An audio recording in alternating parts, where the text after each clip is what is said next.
There is bargaining going on for other things like posts and boards and corporations. And then, of course, there will be a cabinet reshuffle at some point of time. Absolutely. More missiles to be fired and more action that is expected. Let me ask this question to R.K. Upadhyay. Mr. Upadhyay, every war, every battle has an end game to it. What is the end game according to you to this battle? Is it just going to end in 2028 assembly polls? You know, I think the Congress High Command, the more and more they deny that there is any proposal for change of leadership, they look less and less convincing. I think a time has come when they have to take the bull by the horn, and there is no way they can put off any longer. So they need to get the two leaders to agree to certain formula. I mean, which probably they haven't done at the time of announcement of the leadership. You see, May 13, 2023 was when the results came out, and it took them 5 days to finally select Mr. Siddaramaiah. And I remember it was on the 17th of May 2023 that K.C. Venugopal called Mrs. Sonia Gandhi in Himachal Pradesh, where she was holidaying. And that night she made a call to both Siddaramaiah and Shivakumar and asked him, please, cooperate with each other and form the government. So, but we don't know whether there was a formula for sharing power. So this is where I think the problem lies. There has been total confusion whether they have agreed to, share 30 months or not. So that being the case, now I think they need to, really talk to them and then find out whether a solution is possible. As you make that, Siddaramaiah has made it clear that there is no rotation of chief ministership that was discussed. And categorically, people close to him have been debunking that rumor all throughout from the start. But very, very briefly, Ramakrishna Upadhyay, there was also the question of the OBC Vokkaliga caste vote. D.K. Shivakumar's presence seemed to have projected in that election a strong consolidation of that vote in the whole Mysore region. Much has changed since then. How do you see the Congress negating that aspect as well? Because the projection of D.K. Shivakumar as a potential chief ministerial candidate is important to hold that caste vote together as well. You see, Shivakumar's contribution is no less. I feel that 2023 result wouldn't have come but for Shivakumar also pushing the Vokkaliga votes one way. Remember, they took almost 10% of the votes from the JDS. The JDS got the least in all the 25 years it has been it has been a party that they were reduced to just 19%. So without the Shivakumar's contribution, they wouldn't have crossed 130. It's a fact. Of course, Mr. Siddaramaiah is the mass leader and he belongs to OBC, and it's not that easy for the Congress to, ask the OBC. So that's one thing we keep hearing, Mr. Upadhyay, that, it's not easy for the Congress party to replace Siddaramaiah. Neerja Chaudhary, then what is the kind of approach that the central leadership of the Congress needs to have? Does the leadership needs to give out a strong sense of direction to its Karnataka politics? Hello? Well, it does, but it's finding it. Yes, of course, it needs to give a very clear direction, which is not yet coming. You have a feeling that the High Command wants something done, but it's not being done. And Siddaramaiah, as the Chief Minister and a mass leader, cannot be ignored. And if you ignore him, will you jeopardize the government itself? On the other hand, if you don't make D.K. Shivakumar the Chief Minister very soon, will you jeopardize the government again? Those are the question marks, not easy for the High Command. But if it is true that 2.5 years rotational chief ministership was promised to D.K. Shivakumar, and the High Command is now finding it difficult to deliver on it, as it found it impossible to deliver it to Sachin Pilot in Rajasthan, having promised it to him. And even though the High Command wanted it happen, but Mr. Gehlot, Ashok Gehlot, was senior enough to stop that from happening. So that's the dilemma. What is the moral of the story? The 2.5 years rotational chief ministership is a complete non-starter in Indian politics. It's never worked. It's not likely to work. And if the High Command of the Congress party promised it to D.K. Shivakumar, then, it is naive to have done that. And now they're finding it difficult to deliver on it. My guess is that even though D.K. Shivakumar had rightly so had a big hand in the victory of the Congress party last time, it's probably going to be very difficult to remove Mr. Siddaramaiah and in his place DK Shivakumar. Unless Right. that happens, in the next election, that's likely, provided, of course, that the Congress party retains power then in 2028. Right. Well, you're making an important point. Once given the Chief Minister's post, no one's going to vacate, not the veteran politicians of the old guard who still remain strong. But Karnataka is not the only problem for the Congress. It's not just Karnataka that's posing tough questions before the Congress High Command, Vasudha. The Tharoor trouble in Kerala continues for the party. Is he forcing a political emergency for the party in Kerala? The Thiruvananthapuram MP, who has given the party several uncomfortable moments in the recent past, gave it one more hit on the emergency years.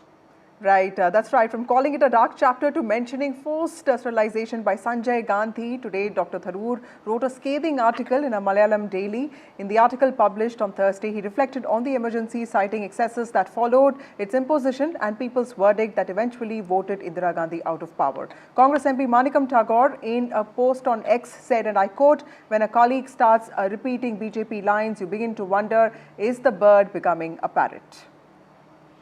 Well, Manikam Tagore's bird is Tharoor and the parrot is BJP, but is this the last straw in the Tharoor Congress saga? What next for Shashi Tharoor? He's in London and has refused our request for an interview here, but Neerja Chaudhary and Sunil Prabhu still with us. Sunil, what are you hearing as far as the Tharoor dilemma is concerned? Is it really close to parting ways, or do you believe that this kind of equation will continue through the Kerala elections?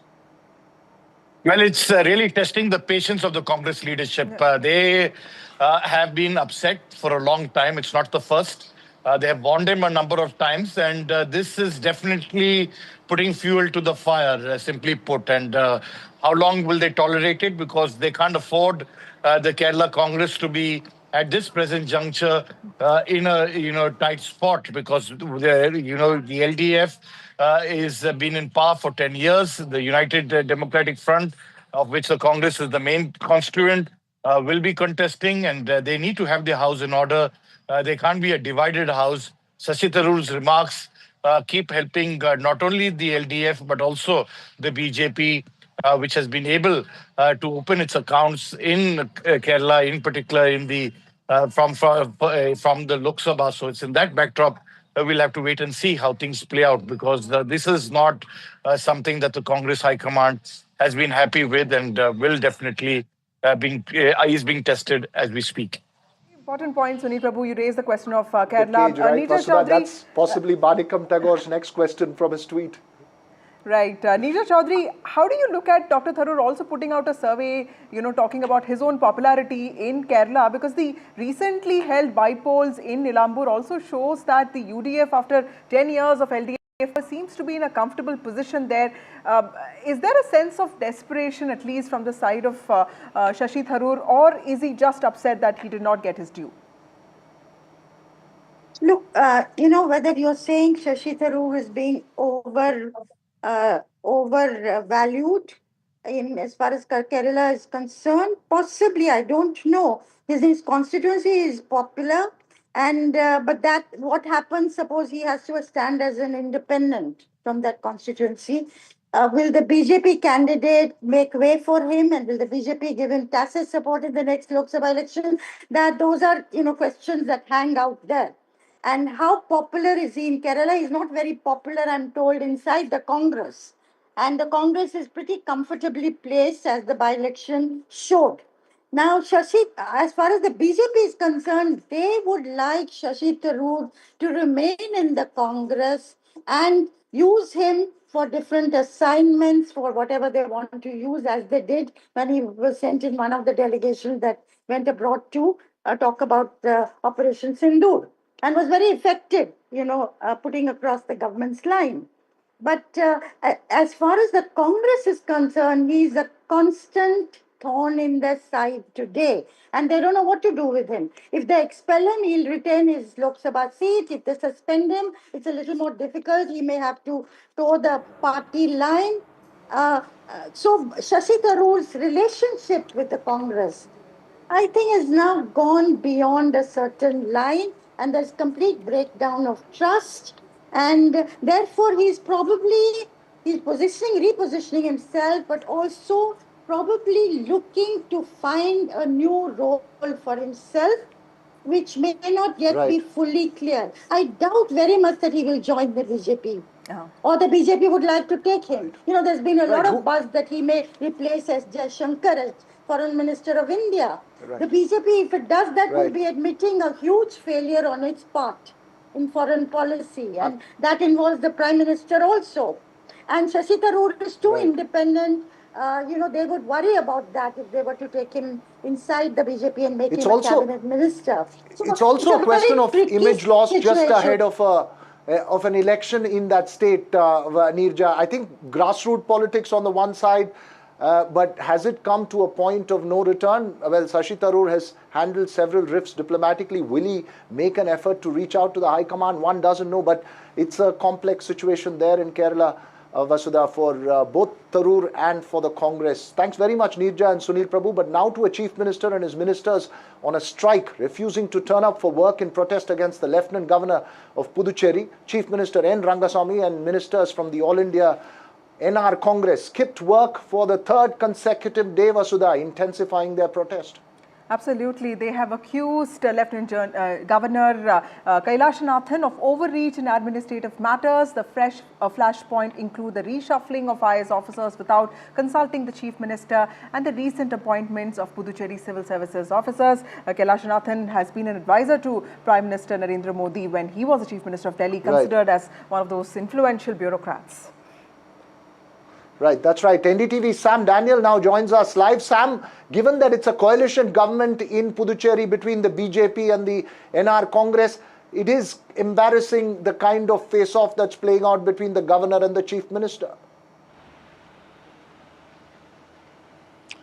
That's right, Veera Raghav. In a sense, it's a repeat of what happened during the Narayan-Swamy-led Congress government versus Kiran Bedi, the then governor. A tug of war which became a huge controversy. And this time being a coalition government with BJP members being ministers in the cabinet of Rangaswamy. Many would have thought the governor would adopt a collaborative, consultative approach, but it's not happening so. The flashpoint being the reshuffle of the IAS officers and Puducherry Union Service officers as well. The impact is many welfare programs have been hit. Particularly 150 lecturers in senior schools, their contract or tenure have not been renewed by the governor. And it's in this context the Chief Minister and his members from the party went on a strike, mounting pressure on the BJP, and Surana, the leader in charge of Puducherry, held talks today and assured everything would be sorted. The larger political picture emerging, as many observers point out, is whether the central government is using the Lieutenant Governor to project the Rangaswamy government in poor light by scuttling welfare programs, so that they'll be able to capitalize in the upcoming 2026 elections, in which already the BJP plans to fight in more number of seats. So far, the governor has denied, but that's the larger perception emerging in the Union Territory. Veera Raghav and Vasudha. Right, thanks. Right, thanks very much there, Sam. We'll keep a close watch on that. Now to some top southern movie stars in trouble for promoting illegal betting apps. The ED has launched a money laundering investigation against over 20 well-known stars, including actors Vijay Deverakonda, Rana Daggubati and Prakash Raj, for their alleged links to illegal online betting platforms. The case also names several social media influencers, Vasudha, and YouTubers based in Telangana. That's right, Veera. These are celebrities who are suspected of promoting online betting apps such as Jungli, Rummy, Jeet, Win and Lotus 365, allegedly receiving substantial endorsement fees in return. These platforms allegedly generated millions in revenue through gambling and illegal betting activities, and celebrities reportedly endorsed and even appeared in promotional material for these apps. Well, this raises many ethical and legal questions. Vasudha, we have senior advocate N.S. Nappinai and social media influencer Pranjal Kamra joining us this evening. But before that, our colleague Uma Sudhir has this quick report on the overall issue. brand endorsements by celebrities, whether it's film stars, social media influencers or TV personalities, certainly coming under the radar for various reasons. And in the month of March, in fact, we had reported about the police FIRs that had been lodged against these 29 celebrities, and that included, of course, Vijay Deverakonda, Prakash Raj, as well as Rana Daggubati and certain other well-known personalities in Hyderabad. And the allegation against them, according to the complainant, was that the people who had invested in these apps had trusted the brand and the credibility that these stars or celebrities have, and therefore they should also be made liable for these apps that were seen as having cheated them of money. The Enforcement Directorate is now looking at the money laundering angle in this entire issue, suspecting that the money that was paid out, the huge amounts that were paid out, may have been a route for whitewashing of the money itself. These stars had in fact put out their statements defending themselves after the FIRs were lodged, and in that case they had said that Vijay Deverakonda said he had only promoted a skill-based game, and that rummy is something that's been considered as a skill-based game by the Supreme Court. Rana Daggubati had a similar argument as well, and Prakash Raj had said that 2016-17 he had, yes, endorsed Jungli Rummy, but then realized his mistake and had ended the contract and had refused to be associated with it any further. So all these people now expected to be summoned by the Enforcement Directorate. Pranjal Kamra, 120 million people are involved in betting gaming apps across the country, and this is a huge number, something that goes up every IPL season. Shouldn't influencers also have these boundaries when they come to endorsing these apps? Because clearly addiction is one part. There are also economic losses that are involved. Oh, absolutely. I don't care about the legal distinction between skill versus luck. I think, that's the bare minimum. Legality is the bare minimum. These respected stars with huge fan following, I think they owe it to us to rise above the bare minimum. They are influential people. Mostly youngsters follow them. What are we pitching them? Even if it's legally allowed, do you want your young, vulnerable audience who's either studying on education loan short on cash or first job that does not pay well and trying to compensate of lack of active income by indulging in such activities? Do you really want your fan base to get into all this? So I don't care about what legality is. These are big influential people. No. I think they need to rise above the bare minimum legality. Pranjal, this is a very important point that's been made for long, that celebrities need to be more responsible about the products they endorse because they have a direct influence. Yeah. But Napin, is there a grey area in the law as far as these illegal betting apps that results in them being able to operate, perhaps circumvent the law? Should there be far greater awareness as well, given that they seem to be a real and present threat in multiple layers of the society? So two things, yes, there are two. Law itself works only in the grey area.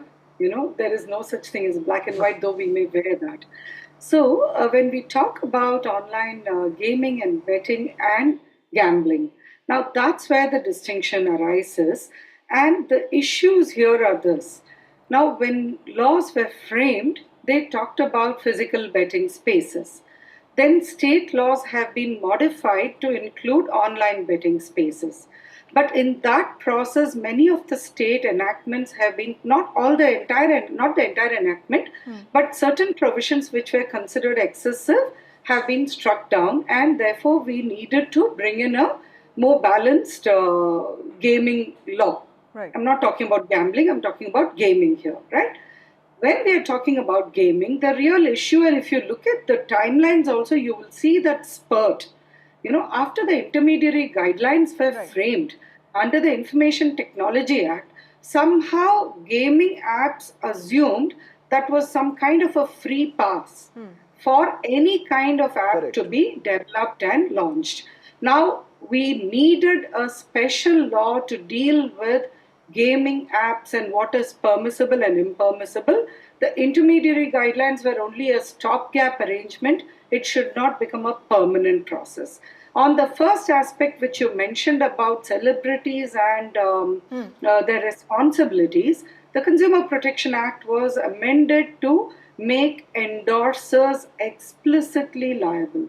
So you're right, it's not just about awareness amongst app users. Right. I think it is now time for celebrities also to understand Pranjal, where their also, see, it's a very important point that she's raising. There are these loopholes and law does often exist in those grey spaces. Pranjal, what are the social ramifications of something like this? Because a whole family ending their lives in Nizamabad should be a wake-up call for all of us.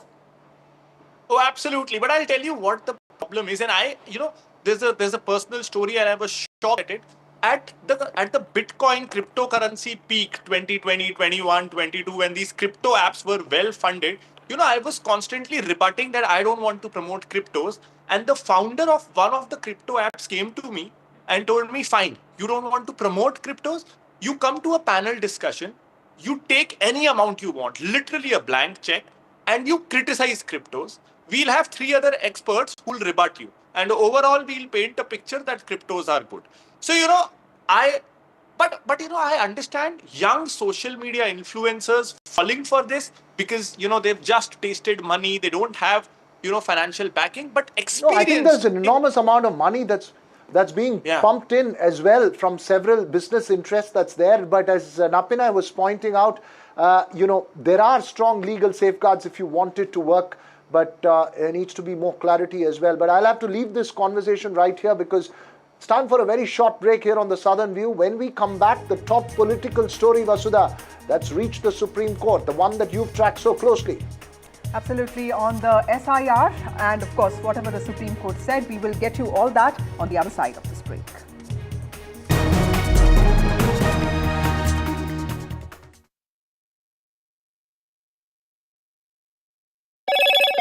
Hello, Moto.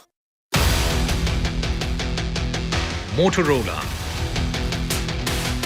India's leading AI smartphone brand.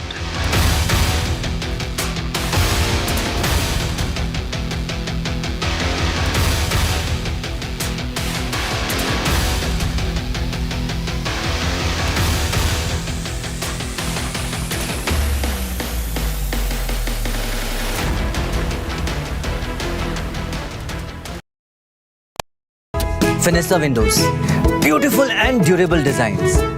Installation से maintenance की life long customer service. आपके घर में फिनेस्टा नहीं है तो call कीजिए।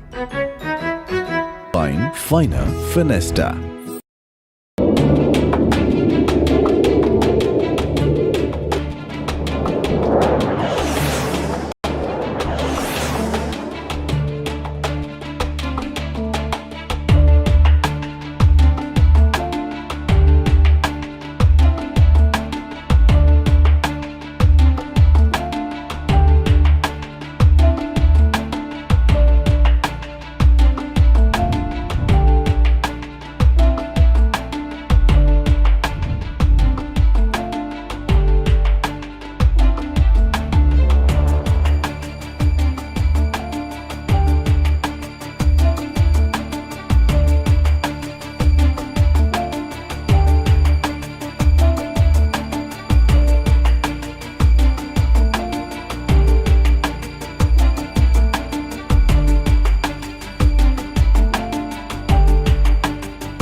这就是15台的典型特点，弹射牵引杆，它配合航母上的弹射机构，然后拉着它走，最后释放，叭就走了。因为飞机的姿态是这样的，然后等到让尾钩一挂上以后，前起落架啪，它就会扎到甲板上。那么这个呢，一是对它的强度的考验，第二个呢，对前起落架这个吸能也是一个重要的技术难点。你可以看到这个起落架非常粗，工业水平整体现在我们也在进步。未来我们希望它结构要细一点、轻一点，飞机越轻，空中的性能越好。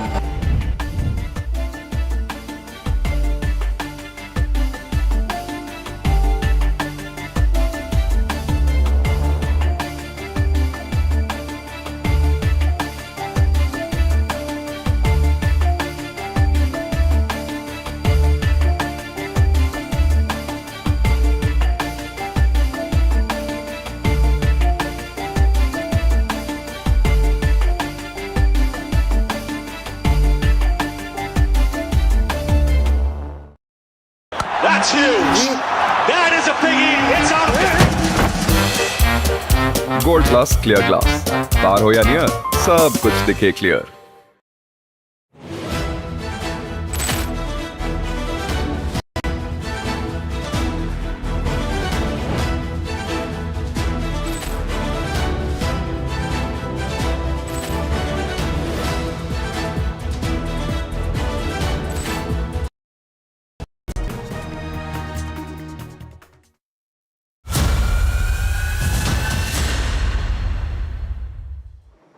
Welcome back now to the top political story, Veera, that reached the court today. Supreme Court has made it clear that it will not stay the ongoing special intensive revision of rules in poll-bound Bihar, but has serious concerns of timing, intent and also safeguards. While acknowledging that there is some logic to the effort to clean up the voter list, court has also flagged grave risks of exclusion, especially so close to the polls. It reminded the Election Commission of India, the ECI, that citizenship verification is the domain of the Union Home Ministry. It has also cautioned EC against using the revision process as a proxy for deciding the citizen of the country. That's right. The petitioners, including MPs from the India Bloc and civil society groups, warn that the revision could disenfranchise thousands, particularly from marginalized and poor communities, due to complex procedures and the lack of documentation. The verification process relied heavily on physical presence and additional papers, while the EC has now allowed more forms of ID like Aadhaar, ration card and voter ID. The court questioned whether the tight timeline and lack of transparency could deny voters a fair chance to appeal deletions or errors. It directed the election to submit a detailed procedural plan 21st, with the next hearing set for the 28th of July. That's right, Veera. There's also politics that has played out over this. Politically, this controversy has sparked fierce protests from the opposition.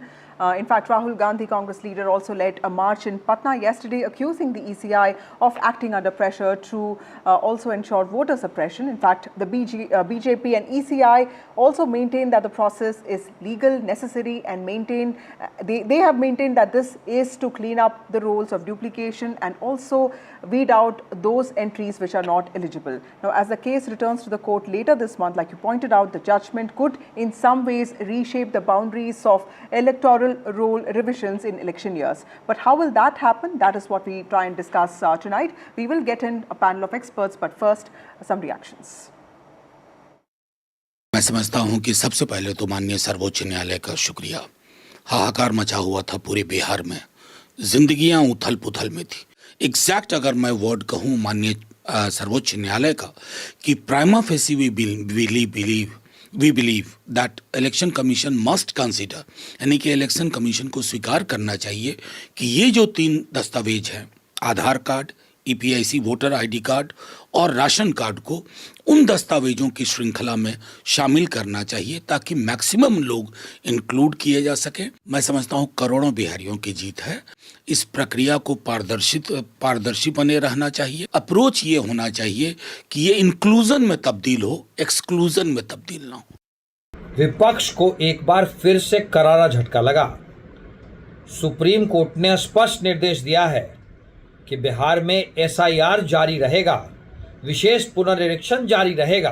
Supreme court का जो भी निर्देश है उसका अक्षरतः पालन होगा। Election commission का Bharatiya Janata party पूर्ण सहयोग करेगी और अब तो हम ये सलाह देते हैं विपक्ष को कि अब रोना धोना छोड़े और इस पूरी प्रक्रिया में इलेक्शन कमीशन का साथ दे, क्योंकि अब सुप्रीम कोर्ट ने भी बिल्कुल स्पष्ट तौर पे कह दिया है कि ये प्रक्रिया जारी रहेगी। We are joined by Charu Pragya of the BJP. We have Adil Boparai of the Congress Party. We have Kapil Sankla, who's a lawyer and an expert. We also have Amitabh Tiwari, political analyst. Thank you all of you for joining us on this broadcast. Charu Pragya, to you first.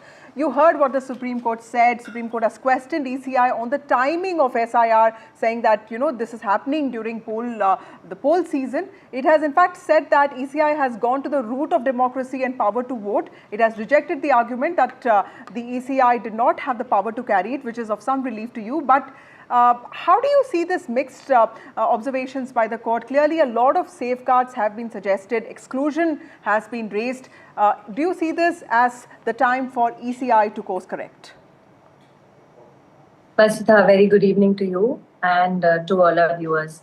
I think today the Supreme Court stand has been very nuanced and it is not anti-election commission in any manner whatsoever. The most important things to note here is, one, the SIR has been held to be completely constitutional and the opposition has been advised to not label it as unconstitutional or even artificial.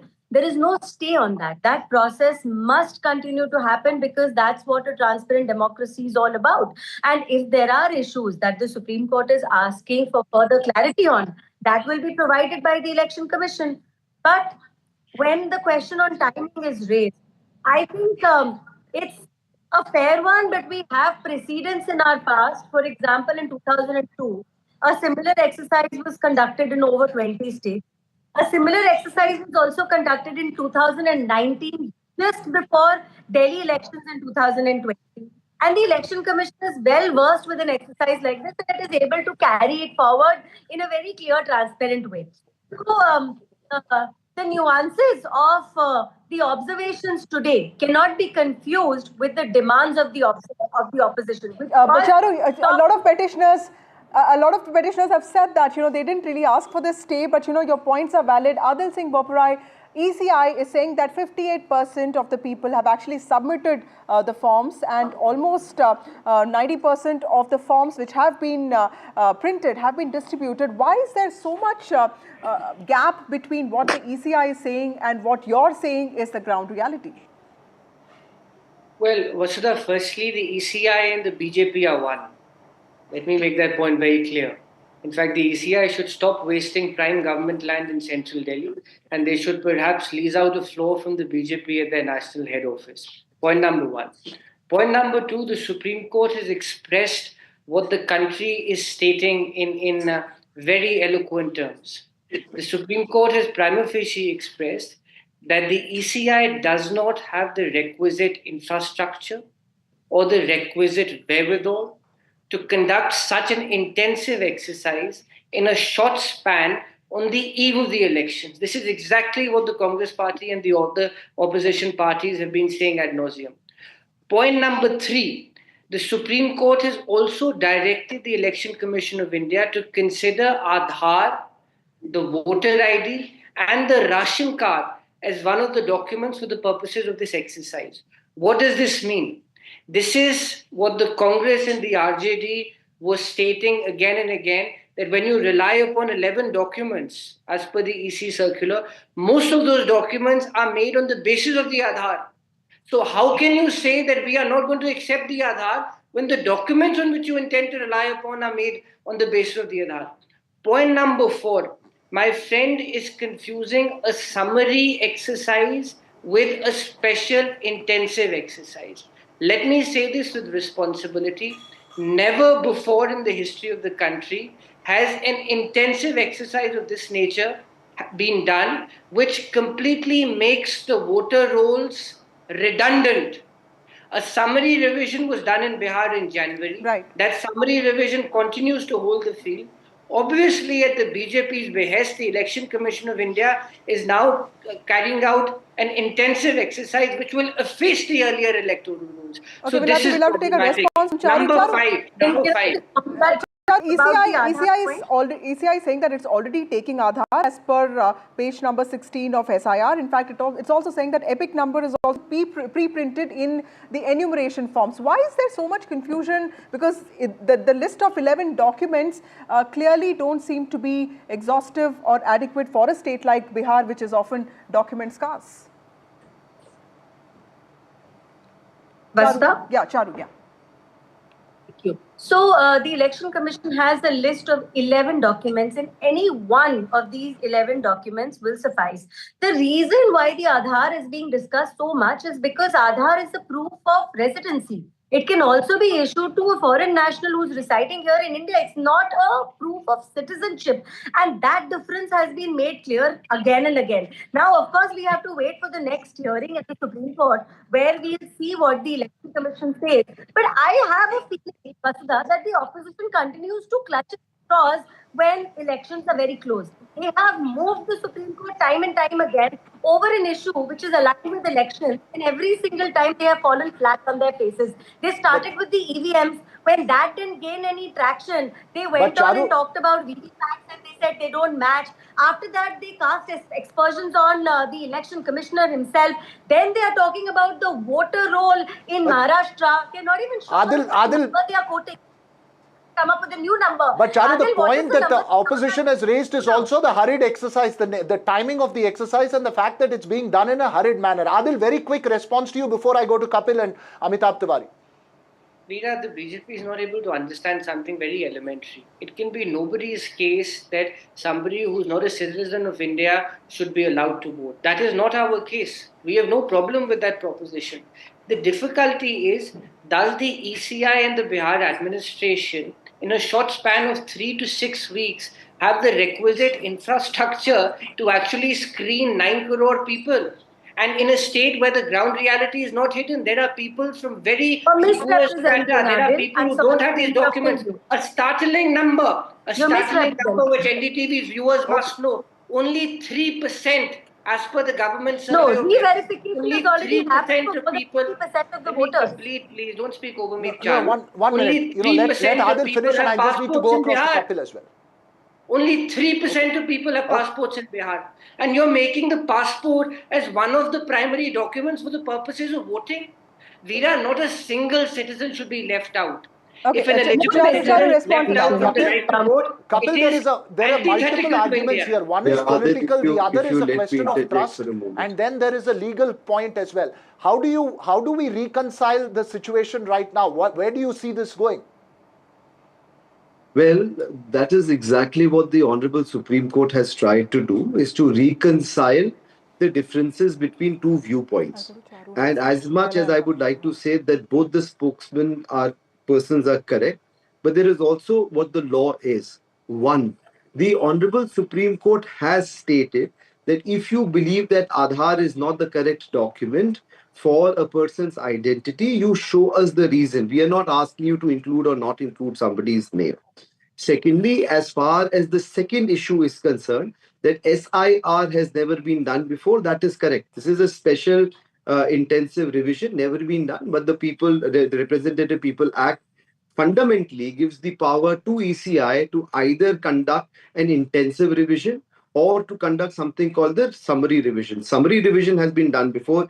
Intensive revision is a very, so to say, very hardcore exercise, because it goes to the very root of whether a person can actually vote or not. And that is the exercise that is being done today. Why is it being called an SIR? Because they've created a floor test, so to say, that they will go downward up to 2003 and not beyond that. That's a very important point, Charu. I'm coming to you next. A quick comment from Amitabh Tiwari. Sir, how do you see this issue playing out politically? Because if you say that it's polarizing voters, and if there is fear, there also seems to be fear amongst all poor, right? So it's all about who is better prepared with documents now. No, essentially, Vasudha, I was just quickly saying the last thing. I'm so sorry, but I was just saying that the Honorable Supreme Court, just to say this very shortly, has actually considered what Adil was saying and stated, no, ECI does have the power of SIR, and has questioned its certain issues, which Adil correctly stated, were perhaps introducing Aadhaar and other, which the ECI stated are not exhaustive and only illustrative. That is all that I was saying. So in some ways, it is saying that safeguards are important, but also widening the powers of ECI. Amitabh Tiwari, what do you have to say about the political potential of an exercise like the SIR?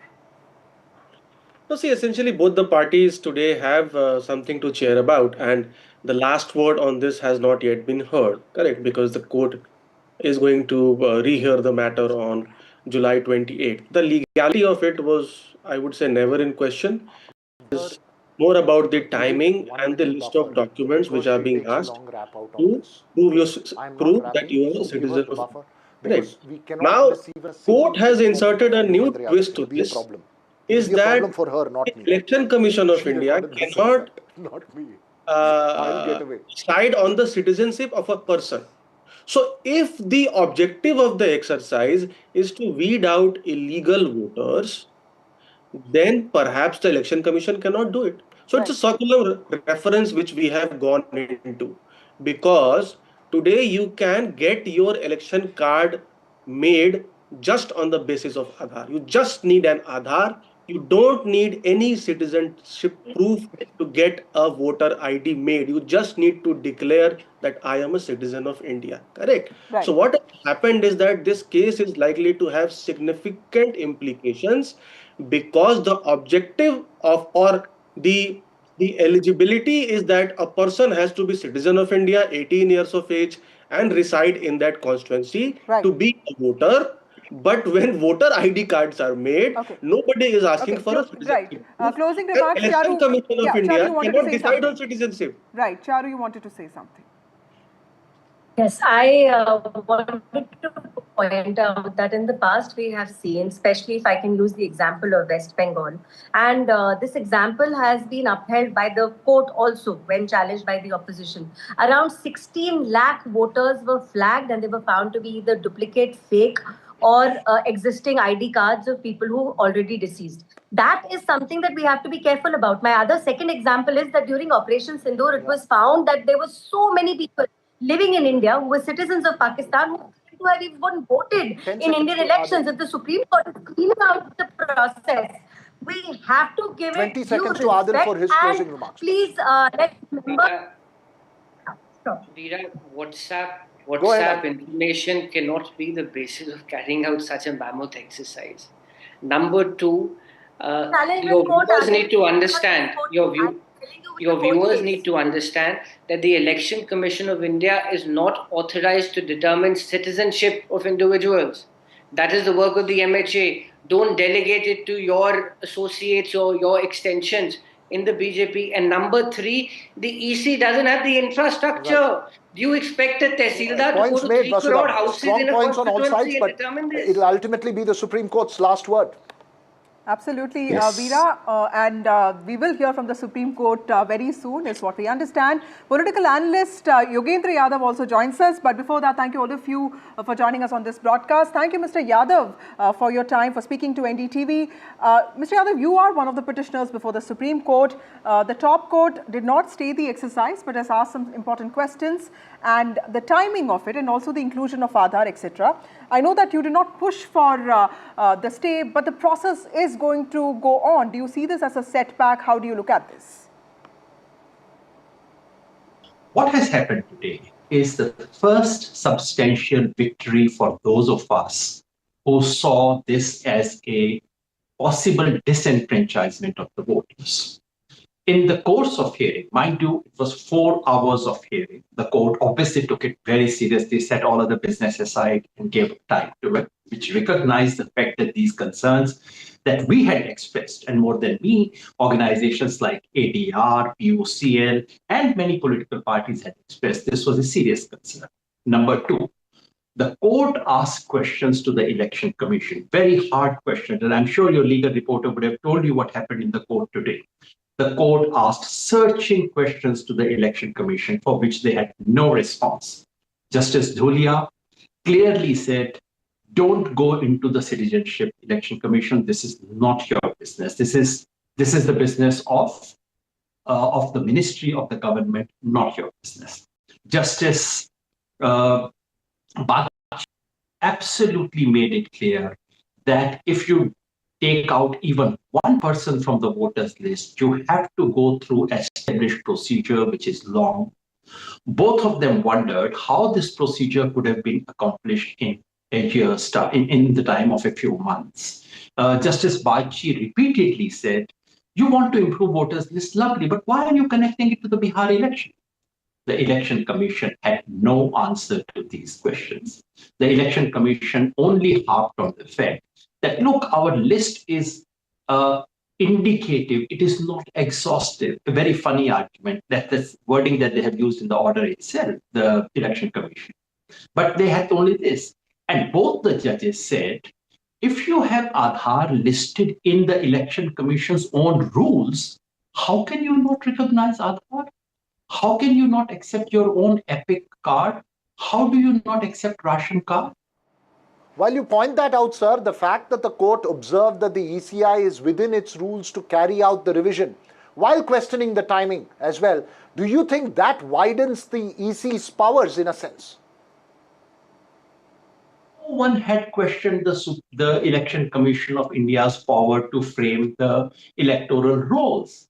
The court asked our counsel, are you questioning that? And we said, no, that's not, I mean, who can question it? Of course, it's written into the Constitution. How does it widen? It's a ridiculous thought and suggestion. The Supreme Court simply said, look, your powers to do so are not under question. What is being questioned? And Justice Tholia clearly framed it. And he said, what is being questioned is the manner in which you are exercising that power. What is being questioned is the timing in which you are doing it. What is also being questioned is your power to include citizenship issue into that. That is what was questioned. And if you would recall, the order of the Supreme Court clearly says, and it's a very unusual order, where the Supreme Court clearly says in our prima facie opinion, justice demands that Aadhaar card, ration card, Epic should be included. They have put the Election Commission of India on a tight leash. For someone like me who was just watching there, it was quite clear that the Election Commission has put them on a notice to say, all right, we give you a chance. If you don't, we may be constrained to give an order. How can that be seen as widening Election Commission's power? I find it funny, to say the least, and I'm very sorry to see people doing that. Right. Mr. Yadav, the opposition has been saying that this exercise has seriously impacted lives of people in Bihar, but has the opposition also been able to mobilize the masses the way it should have, considering its claims to make the ECI listen to these same voices that it's talking about? I believe there have been protests all over Bihar, and I do assume that the opposition does not mobilize people in opposition to Election Commission the same way that it would do in opposition to a government order. And I'm very glad the opposition has maintained that distinction. Protesting against a government is about public mobilization. Protesting against Election Commission of India is still to respect and still to urge the Election Commission to please perform its duty. Even if it is a pretense, the pretense of the independence of Election Commission or autonomy must be respected. So the mobilization on the one side, the fears, arguments and the accusations have raised serious questions over the credibility of the election process itself. Isn't there a dangerous consequence to this? I'm sure Election Commission should be worried about it, because the reputation and legitimacy, credibility of Election Commission has sunk so much that someone like me, who was virtually an informal ambassador of the Election Commission, now is ashamed of it. I suggest this very simple thing to all your viewers who are listening to this. You must have a friend or a relative in Bihar, possibly someone in a village in Bihar. Please call 5 such people you know in Bihar and ask them, has someone visited your home and given you the forms? And if 1 or 2 of those 5 say, no, we haven't, it means Election Commission is lying, because Election Commission says 98% people have been given so. Please also ask them, have you already filled the form and given it to the Election Commission? If 3 of them do not say that we have already given it, then Election Commission is lying once again, because according to Election Commission, now more than 60% people have filled these things. These are unbelievable figures. I challenge the Election Commission. Please release this list and we will demonstrate that this is a lie. It's very sad to do this to a constitutional institution. Election Commission, unfortunately, is ruining its reputation, which was built by some very hard work. Right. Thank you, Mr. Yogendra Yadav, for joining us on NDTV. Yogendra Yadav, one of the petitioners of the SIR case, talking to us. Veena, the court's refusal, Supreme Court's refusal to halt the process, combined with those tough questions on process and power, in fact, signals a vigilant approach. It's a very nuanced approach, but hearing is going to continue. July 20th hearing is going to be key to deciding whether voter list cleanups in this election year can go hand in hand with what we see as constitutional rights to vote. That's right. That's right, Vasudha. Chaos often leads to clarity sometimes. Hopefully, the credibility will be restored, because this has been a question the opposition has repeatedly raised since Maharashtra and Haryana. Other states, remember, going to the polls as well. So one expects categorical clarity and a complete assurance of the process as well. But that's all we have time for on the Southern View this evening. News and updates continue right here on NDTV.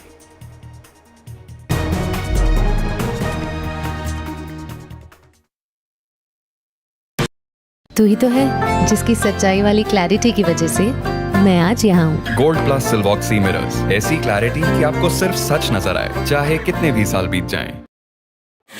कहना इस दीवार पे इतने इश्तहार चिपके हैं कि कोई दरार नजर नहीं आती। मैं उन लोगों में से जो कहता हूँ सारे इश्तहार फाड़ के फेंको, पहले दरार को एड्रेस करो। ये दरार इसलिए क्योंकि कुछ लेफ्ट कुछ राइट, पर हम उन मुद्दों में आपके साथ जिनसे आपकी फाइट है।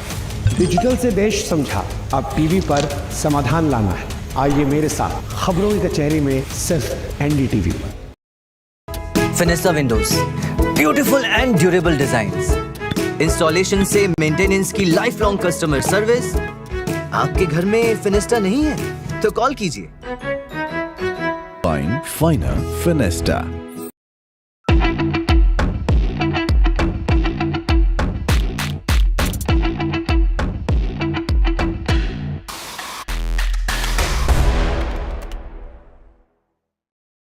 Pressure on the Indian Air Force to get fighters, forget about stealth aircraft.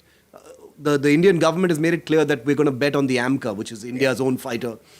But getting these 4.5 generation fighters like the Rafale, which you've already sunk an enormous amount of money into, even the Indian Navy has signed on for them recently, and there are still these delays.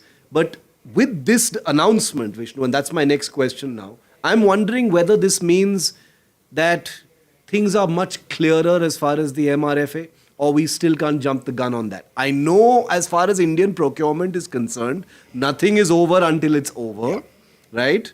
Nothing is over until it's over, especially when the Rafale is theoretically competing against American fighters like the F-15 Eagle II. Yeah. You've got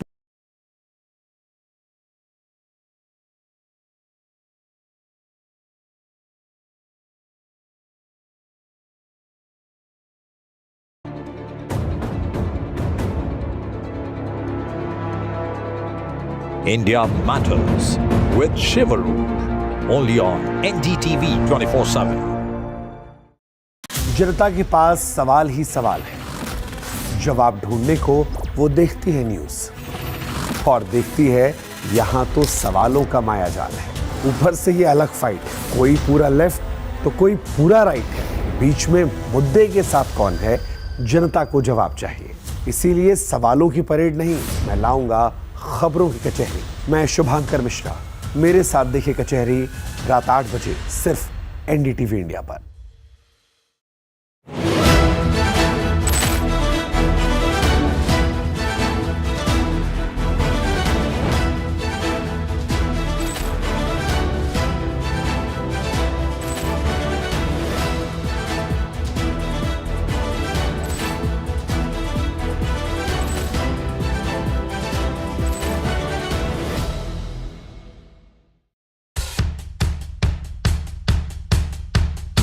The markets move fast. And so should your portfolio. Expert insights, real-time stock picks. Do I buy Ola? Should I hold CDSL for the long term? Buy, sell or hold. The answers you need, straight from the experts. Callers from India and across the world. Connect live, ask, decide and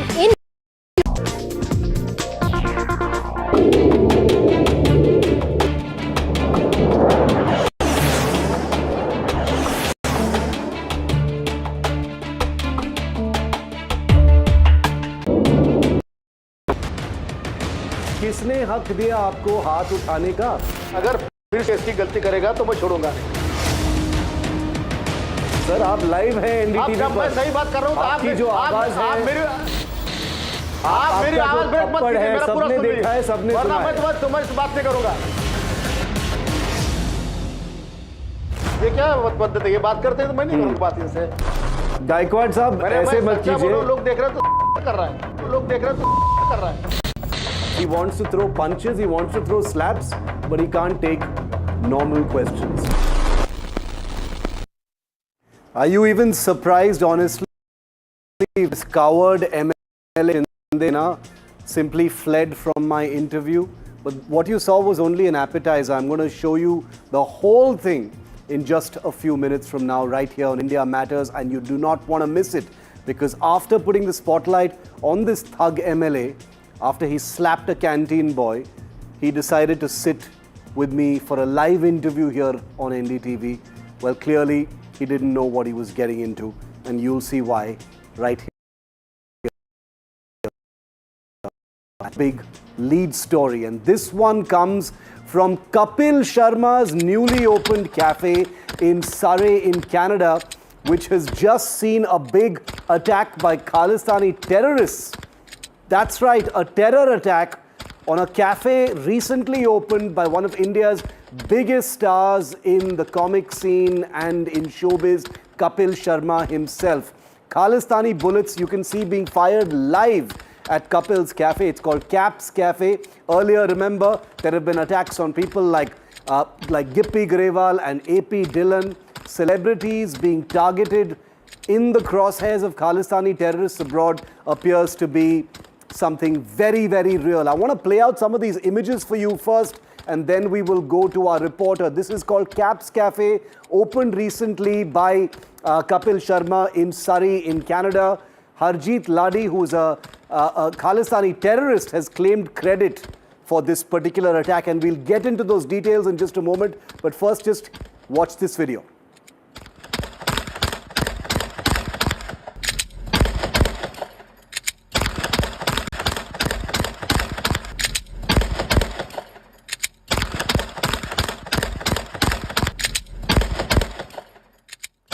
Mukesh Singh Sengar, NDTV's crime editor, who broke this story earlier today, is with me live. Mukesh, इस video में साफ दिखाई दे रहा है कि कोई गोली चला रहा है कैप्स कैफे पर. ये कौन है? ये जो हरजीत लडी जो क्रेडिट क्लेम किया है, बैकग्राउंड क्या है इस हमले पर? देखिए, घटना लास्ट नाइट की है जब दो लोग हैं और कैप्स कैफे पर लगातार फायरिंग करते हैं, फायरिंग का वीडियो भी शूट करते हैं. और कुछ ही देर बाद जो हरजीत सिंह लड्डी, जो बब्बर खालसा इंटरनेशनल का आतंकवादी है, वो एक सोशल मीडिया पोस्ट करता है और इस पूरे हमले की जिम्मेदारी लेता है और साथ में ये वीडियो भी रिलीज करता है जिसमें दो लोग फायरिंग करते हुए दिखाई दे रहे हैं. लगातार एक के बाद एक कई राउंड फायरिंग होती है जिसकी आवाजें भी वीडियो में साफ तौर पर सुनाई दे रही हैं. कपिल शर्मा ने अभी 2 दिन पहले ही ये जो अपना कैफे है खोला है और काफी एक बड़ा फंक्शन किया था इस कैफे को खोलने के दौरान. और कपिल शर्मा का ये पहला अंतर्राष्ट्रीय प्रोजेक्ट है जो उन्होंने देश के बाहर एक कैफे खोला है. अब हरजीत सिंह लड्डी ने जो अपना सोशल मीडिया पोस्ट किया है उसमें उसने ये कहा कि जो कपिल शर्मा ने निहंग सिखों को लेकर कोई स्टेटमेंट दिया था, उस स्टेटमेंट से वो नाराज था और इसीलिए उसने कपिल शर्मा के कैफे में फायरिंग करवाई है.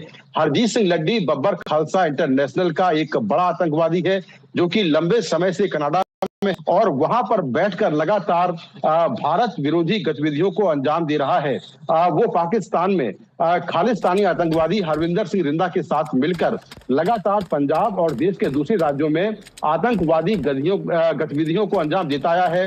टारगेट किलिंग के अलावा जो बड़े आतंकवादी हमले हुए हैं उसमें उसका हाथ रहा है और NIA ने उस पर 10 लाख रुपए का इनाम रखा हुआ है. मोस्ट वांटेड की लिस्ट में वो शामिल है.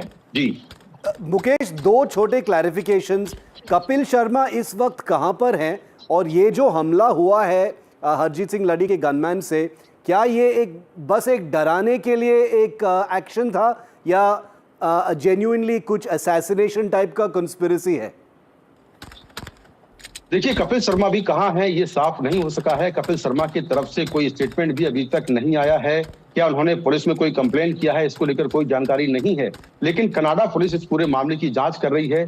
अब तक कोई गिरफ्तार इस पूरे मामले में नहीं हुआ है।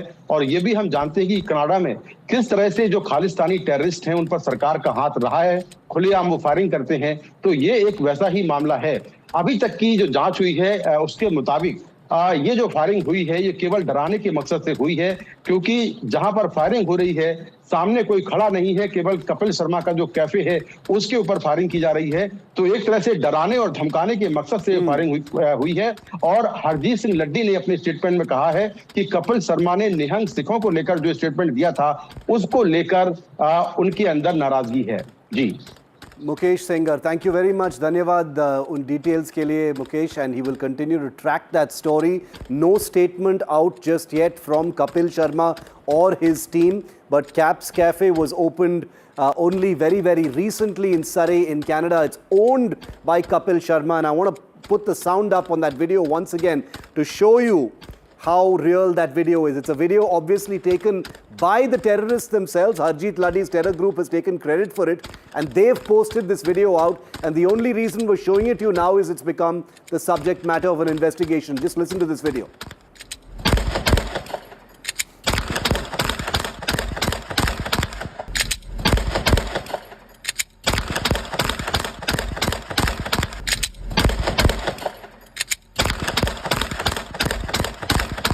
And I want to bring in another voice that is widely respected on issues of India, Canada, on Khalistan, on the terrorism that breeds on Canadian soil as well. My friend Kushal Mehra, YouTuber, he's also a businessman who spends half the year or more in Canada and is kept very close to all of these affairs concerning Khalistan. Kushal, welcome. Thank you for being with us on India Matters. Your first opening words on this troubling video, Kushal, of person perspective video that you've seen of someone firing multiple rounds with a pistol at Caps Cafe owned by Kapil Sharma. Someone called Laddi, who's a wanted terrorist, taken credit and posted this video. Kushal. Good evening, Shiv, and good evening to everyone who's watching this. I'm not surprised, to be very honest. We've been following this beat of extortion calls, especially since the last 3 years. It has actually alarmingly increased. It is, and I'm not saying that the Khalistani angle is not legitimate, so I want to give that caveat. But I think this extortion racket has now become a larger problem. We've had previous extortion calls and murders in Mississauga. That's a city in Ontario. We've had that in Brampton. We've had that in Surrey. Just previously, there were shootings done at another gentleman's house who is... I think his name was Mr. Sharma, if I remember correctly.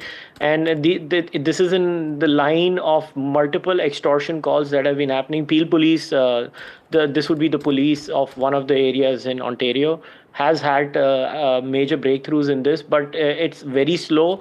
It's actually, as a kid who was born and raised in Mumbai, it reminds me of the 80s Mumbai. I don't know if you remember this, Shiv. Yeah. Growing up, the Mumbai stories of, extortion calls being made and this extortion is all done inside our own community. It's not like these gangsters are calling, some random businessmen of another race. They know what they're doing. They study the businesses. They target the businessmen who are within our community, and it's a type of businessman they target. They don't target a tech businessman or something like that. There is a kind of business that they are targeting. It's usually somebody involved in it. Okay, we've lost that line unfortunately with Kushal Mehra, but we'll try and get him back. The images you have on your screen and these graphics also show you that this gun attack on Caps Cafe in Surrey in Canada is most definitely not a one-off. Whether it is Gippy Garewal, whether it is AP Dhillon, whether it is other celebrities who've received threat calls, these are just 3 in the last few weeks where actual attacks have taken place. shots actually fired. Kushal, we lost you there for a moment. Continue your point. Yeah, my point was that there is a kind of business that these people target. Yeah. It's a pattern. It's usually logistics, restaurants, insurance, and those kinds of things. And there's a long history for this, because since the 1980s, the Khalistan movement has kind of, everything needs funding, and we have to look at Khalistan movement not as a separatist movement. It has to be looked at as a gang-related network. Yeah.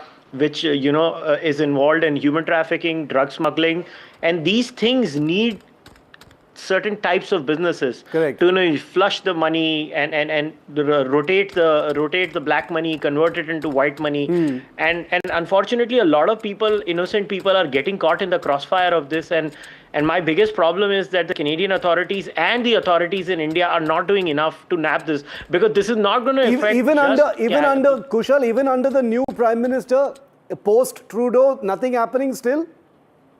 No, it's actually the arrests have only started happening under the new Prime Minister, which is why it's going to take a little bit of while. But my problem is that because these folks had such a free run under Justin Trudeau, that the brazenness has increased. Shiv, we would not hear these things 5-7 years ago in Canada. I mean, I don't know how else to say this. We just did not hear these things. Like open extortion calls being made to people inside the, South Asian, Indian, Pakistani community, whatever you want to call. This was not the news over here. But now it's so open and so brazen, this is actually getting worrying. And I'm as an Indo-Canadian, I'm very worried. I live here, I live in India, in both countries, but I just don't see enough happening at the rate at which we want it to happen. Last question, and very quickly, Kushal. We heard our crime reporter and others talk about how it may have been a comment by Kapil Sharma about Nihang Sikhs, which has triggered this attack. But you're saying your sense is this is about extortion, plain and simple. Yeah, see, they always try to make this about hurt sentiments, but the reality is it's now a proper business, Shiv. It's no longer about a religious struggle or a struggle for a free homeland. Because, see, a struggle for a free homeland would have, would have only sustained if they had takers in India. These people don't have any takers in Punjab. So now what they do is they need to run this business. So they run their business through these kinds of things, and the Khalistan bit is just a veneer on the top, to be very honest. Everybody knows that. I would urge all of you to go and check a Canadian journalist, Samir Kaushal's interview with a former Khalistani, Jaspal Atwal, where he openly talks about these things. The interview is in Punjabi, but I'm sure we can use, translations and subtitles to understand it, in which Jaspal himself narrates how he was doing it, what the current lot is doing. He openly talks about Gurpatwant Singh Pannu, and this is an entire model now. It's a business model. So I hope we realize that we need to call it what it is. It's a gang infestation. And I'm glad I had you on the show, because you've called it out, and we will continue to track it. Thanks very much for putting that into perspective for me, Kushal. Good to have you to get that kind of clarity on this developing story that has just broken here on NDTV.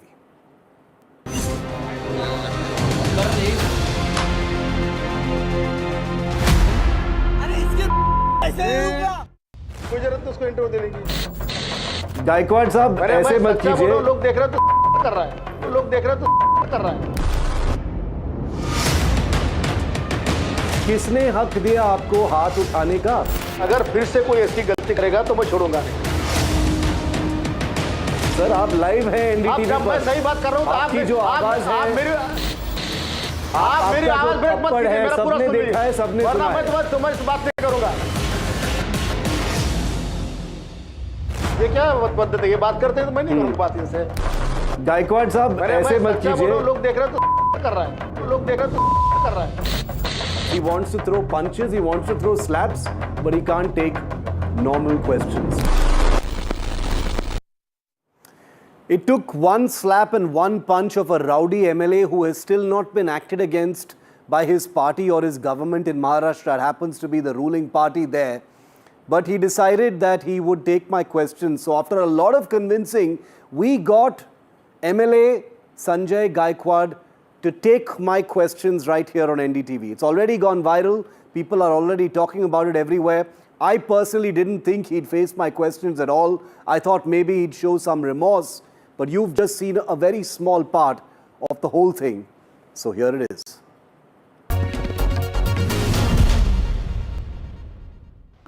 Joining us live now on NDTV for the first time live since that incident at the MLA canteen in Mumbai, where the Buldana MLA from the ruling Shinde Sena, Sanjay Gaikwad, assaulted a canteen staffer. He joins me live on NDTV. Sanjay ji, आपका स्वागत है NDTV पर। सबने देखा है कि उस canteen में उस दिन क्या हुआ था। आपने एक कैंटीन स्टाफर को बेरहमी से मारा। उस दिन क्या हुआ था, किस लिए मारा आपने?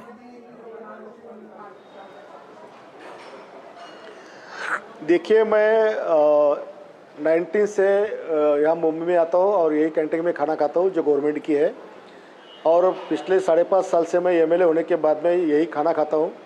तो ये 2-4 साल में कई बार उन्होंने जो खाना दिया, नॉनवेज में 15 दिन पहले का नॉनवेज, 10 दिन पहले का नॉनवेज, अंडा भी 10-12 दिन का, सब्जियाँ 2-2, 4-4 दिन की।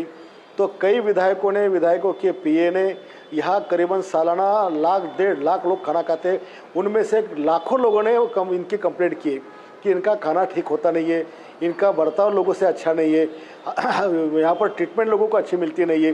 तो ये सारी चीज़ें लेके मैंने भी कम से कम कई बार कंप्लेंट इनकी की कि भाई मुझे पेट का तकलीफ है, मैं अगर गलत खाना खाऊंगा तो मुझे बहुत तकलीफ होती है, इसलिए मुझे खाना भेज दिया करो। उस दिन मैं सारे काम करने के बाद में मैं अपने रूम में रूटीन टाइम पर 10, साढ़े 9, साढ़े 10 बजे मैं खाने का ऑर्डर किया। मैंने दाल, चावल और 2 चपाती सादा खाना मैंने मंगाया। और पहला निवाला मैंने जब चावल का खाया तो मुझे थोड़ा गंदा लगा। दूसरा खाने के बाद में मुझे कुछ ही देर में वोमिटिंग हो गई। वोमिटिंग के बाद में मुझे अनईजी लगने लगा और मैं अस्वस्थ हो गया। तो मैं जैसे ही बैठा था, मैंने वो दाल का स्मेल लिया तो वो इतना गंदा स्मेल था। मैं वैसे ही हालत में मैं नीचे गया, क्योंकि मैं पहले फ्लोर में रहता हूँ, नीचे कैंटीन है।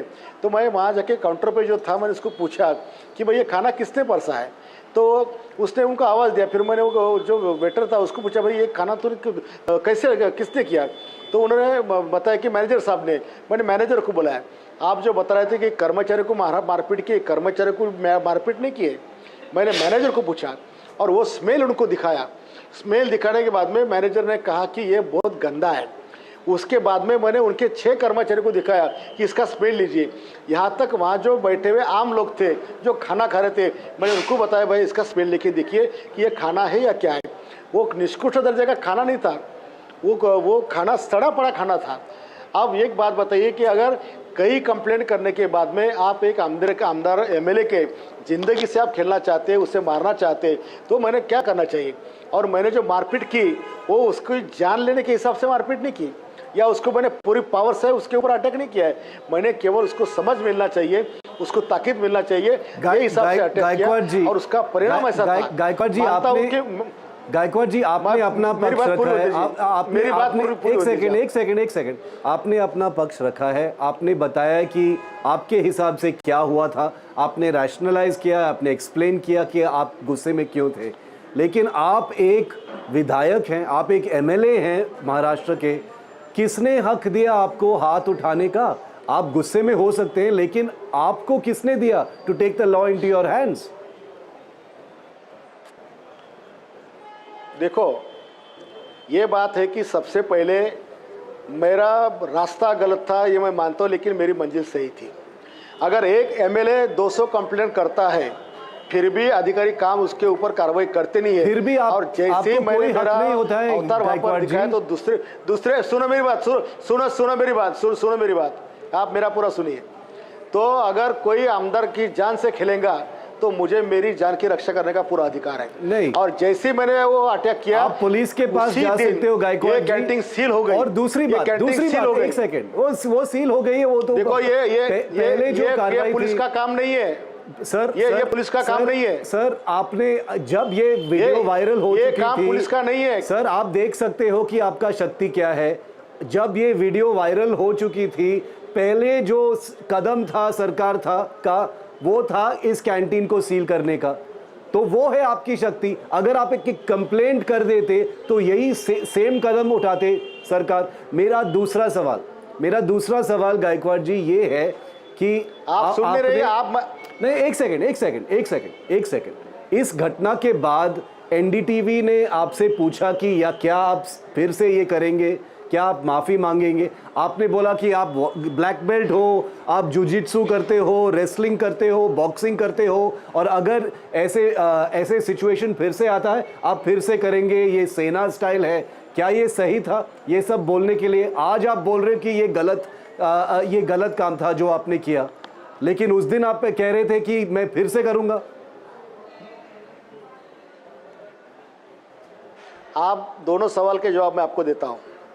आपने जो पूछा है कि पहले आपने कार्रवाई कंप्लेंट क्यों नहीं की, कंप्लेंट के बारे में सरकार ने काम क्यों नहीं किया, मैं इसका जवाब पहले दे चुका हूँ। उसकी 200 कंप्लेंट की चुके हैं हम, और 200 कंप्लेंट करने के बाद भी 30 साल से वही कंत्राटदार वहाँ पर आ रहा है, और जिसकी ताकत उसका धंधा ये बढ़ गया था।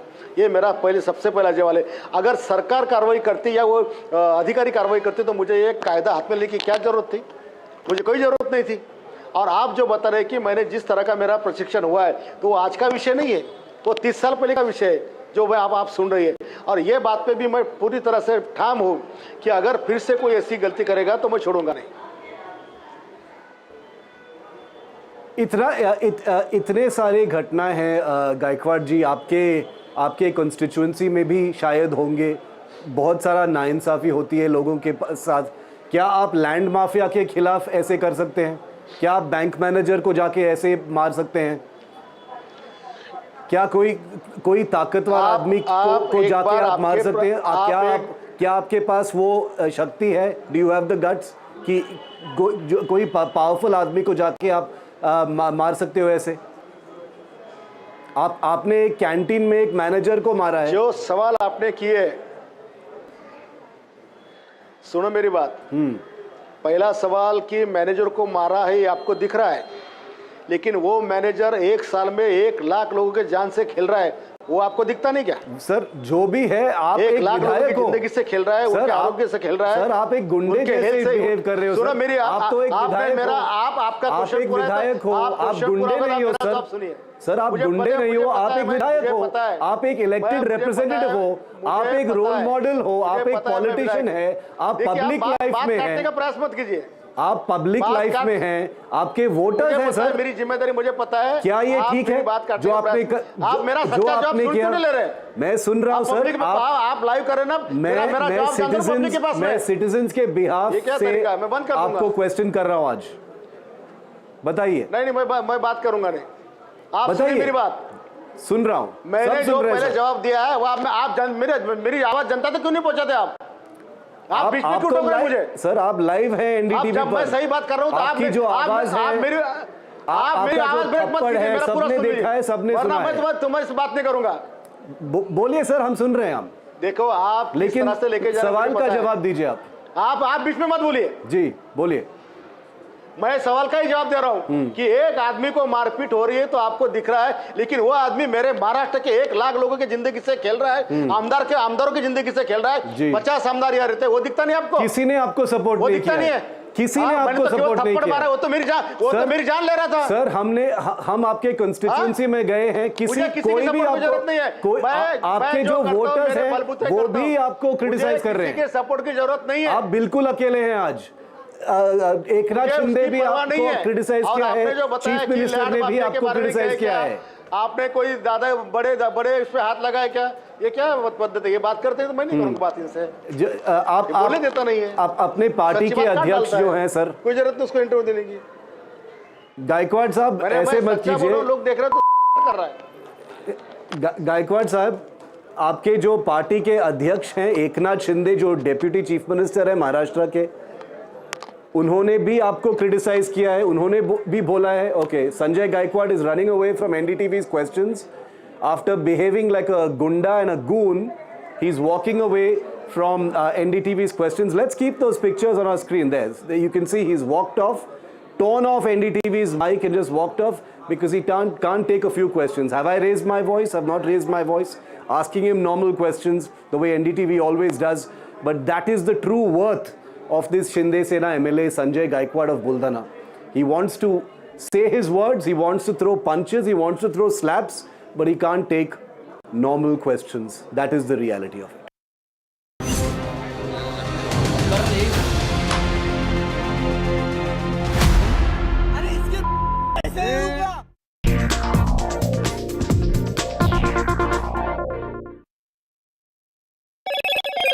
Hello, Moto. Motorola, India's leading AI smartphone brand.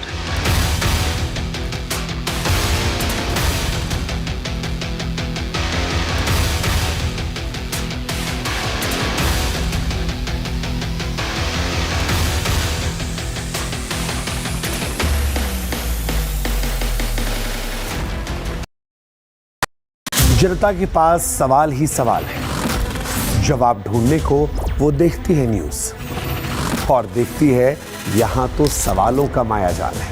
ऊपर से ये अलग फाइट है, कोई पूरा लेफ्ट तो कोई पूरा राइट है, बीच में मुद्दे के साथ कौन है, जनता को जवाब चाहिए। इसीलिए सवालों की परेड नहीं, मैं लाऊंगा खबरों की कचहरी। मैं शुभांकर मिश्रा, मेरे साथ देखिए कचहरी रात 8 बजे सिर्फ NDTV इंडिया पर। Finesta windows, beautiful and durable designs, installation से मेंटेनेंस की लाइफ लॉन्ग कस्टमर सर्विस। आपके घर में फिनिस्टा नहीं है तो कॉल कीजिए। Fine Finer Finesta.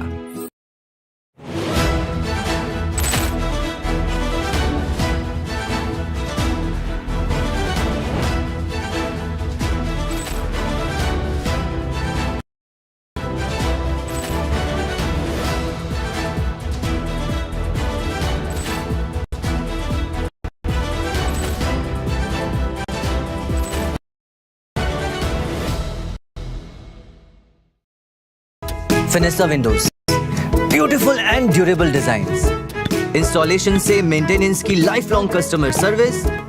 आपके घर में फिनिस्टा नहीं है तो कॉल कीजिए। Fine Finer Finesta. कहना इस दीवार पे इतने इश्तहार चिपके हैं कि कोई दरार नजर नहीं आती। मैं उन लोगों में से जो कहता हूँ सारे इश्तहार फाड़ के फेंको, पहले दरार को एड्रेस करो। ये दरार इसलिए क्योंकि कुछ लेफ्ट कुछ राइट, पर हम उन मुद्दों में आपके साथ जिनसे आपकी फाइट है। डिजिटल से देश समझा, अब टीवी पर समाधान लाना है। आइए मेरे साथ खबरों की कचहरी में सिर्फ NDTV पर। Finesta windows, beautiful and durable designs, installation से मेंटेनेंस की लाइफ लॉन्ग कस्टमर सर्विस। आपके घर में फिनिस्टा नहीं है तो कॉल कीजिए। Fine Finer Finesta.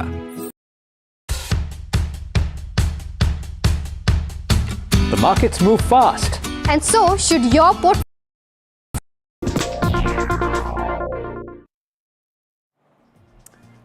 Two young fighter pilots of the Indian Air Force.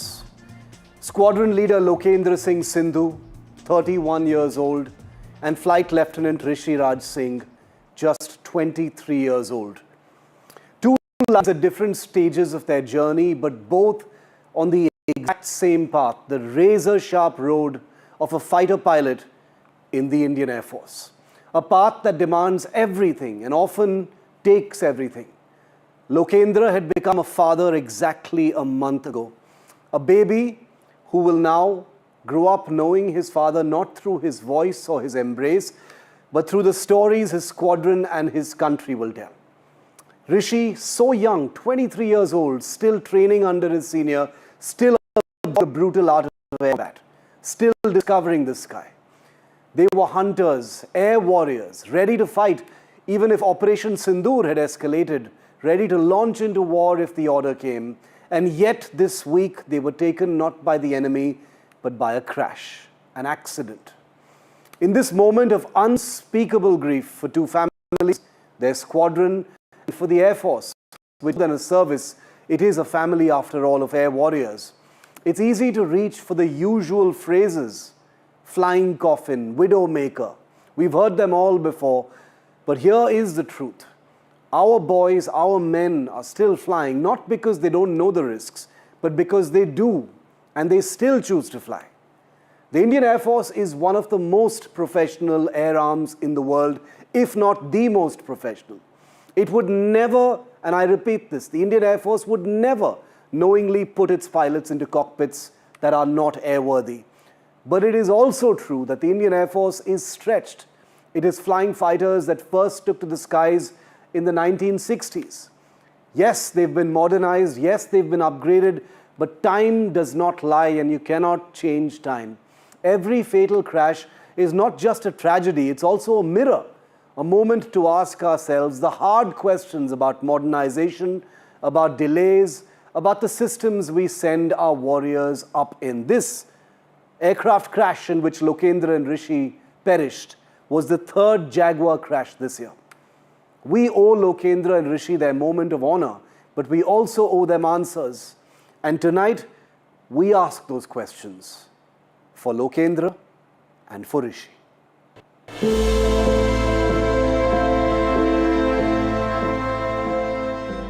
Two young Indian Air Force officers, Squadron Leader Lokendra Singh Siddu and Flight Lieutenant Rishi Raj Singh,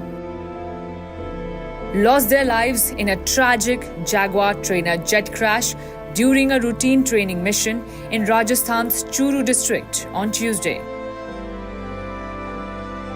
The aircraft went down in open fields near Bhanoda village, killing both men on impact.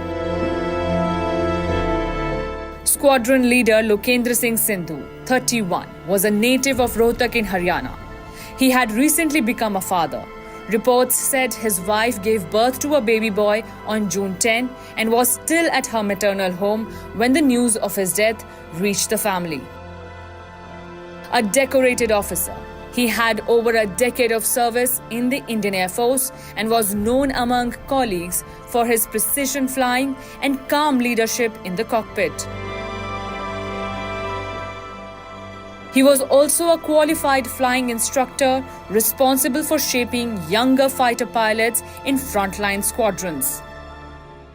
Flight Lieutenant Rishi Raj Singh, just 23, hailed from Pali in Rajasthan. A promising young officer, he was undergoing advanced training as part of his operational conversion onto fighter jets. Known to friends as disciplined and fiercely patriotic, he had only recently earned his fighter wings, fulfilling a dream he had pursued since childhood. The Indian Air Force confirmed the crash and announced a court of inquiry into the cause. The crash has sent shockwaves through the Air Force community, particularly as it comes within months of two other Jaguar accidents earlier this year, one in Panchkula and another near Jamnagar. While no civilians were harmed, the loss of two highly committed officers has once again reignited concerns over the IAF's aging Jaguar fleet. Both pilots were flying the twin-seater Jaguar trainer jet, a variant of the deep strike aircraft inducted into the Indian Air Force in 1979. Despite multiple upgrades, the Jaguar remains a legacy platform and India is now its sole active operator worldwide. As the investigation begins, tributes are pouring in for the two officers. Squadron Leader Siddu leaves behind a grieving family and a legacy of service, while Flight Lieutenant Singh's death has silenced a career just beginning to rise. For their families, colleagues, and the force they served with pride, this is a heartbreak that won't heal easily. Bureau Report, NDTV.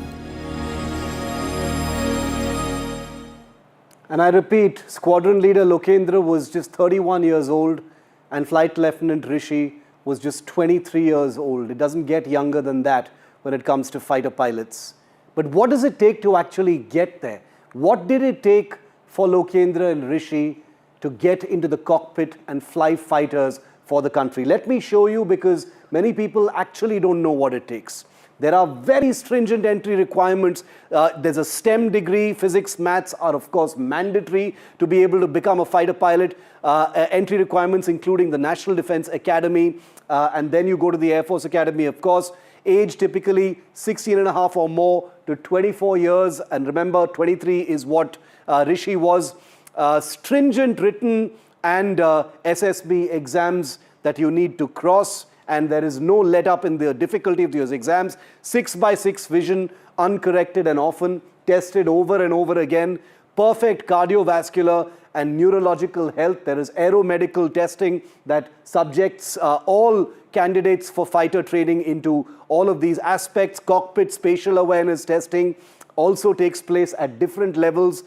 G-force tolerance evaluation is critical. Centrifuge testing, aerodynamics, avionics, flight systems. This comes to the training part, weapon systems and threat response. I'm going over these really fast, but the fact is each one of these things takes a huge amount of time. They go into navigation, military protocol, communication drills, emergency drills, trainer aircraft like the Pilatus PC-21 for their basic training. Then they come to intermediate training where they focus on takeoff, landing and maneuvers. Then they do night flying and instrument reading, flying in bad weather, emergency protocols, flight theory. All of this is both practical as well as in theory. Aircraft like the Hawk, the Tejas, sometimes people go abroad to fly during exercises in F-16s, supersonic flight, dogfight simulation, ground simulations, weapons delivery systems are then mastered, and finally they get into electronic warfare and countermeasures. They upgrade into fast jets, final evaluation on a full combat jet, not just a trainer. That's when they really start becoming the fighter pilots, and there they start training for air-to-air and air-to-ground operations. This is the final chapter in multi-target tracking and locking onto hostile targets. Remember what the Indian Air Force did just recently in Operation Sindoor, mission readiness under combat stress. I have given you a bare sampling of the many rigorous steps it takes to become a fighter pilot. And every single fighter pilot, including these two young men, Lokendra and Rishi, had to go through this to get there. And that really makes this tragedy all the more heartbreaking. Tonight on India Matters, I want to bring on 3 veterans from the Indian Air Force who've all flown fighter aircraft, who've all been parts of squadrons, who've all seen air emergencies, and who've all seen what loss can be like.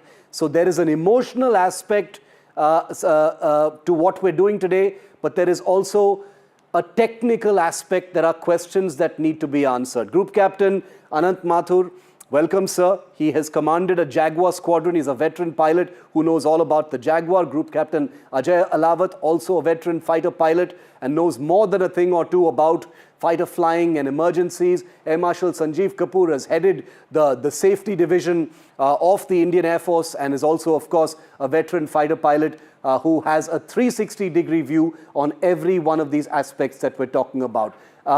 Group Captain Mathur, I will come to you first, since the subject matter we're talking about is on Jaguars, and I will do this with Air Marshal Kapoor's permission. Group Captain Mathur, the Jaguar, getting to be a pilot in a Jaguar, tell us what that is like and what your emotions are like today, seeing the end of these 2 young, promising Jaguar pilots, sir. Hi, good evening, Shiv. Firstly, it's very ironic that today is Guru Purnima. Yes. And this accident happened when a guru was trying to train his pupil into low-level navigation. Yeah. It's a very demanding exercise which requires you to fly at low levels, and you're flying at about 900 kilometers per hour, which is about 250 meters per second.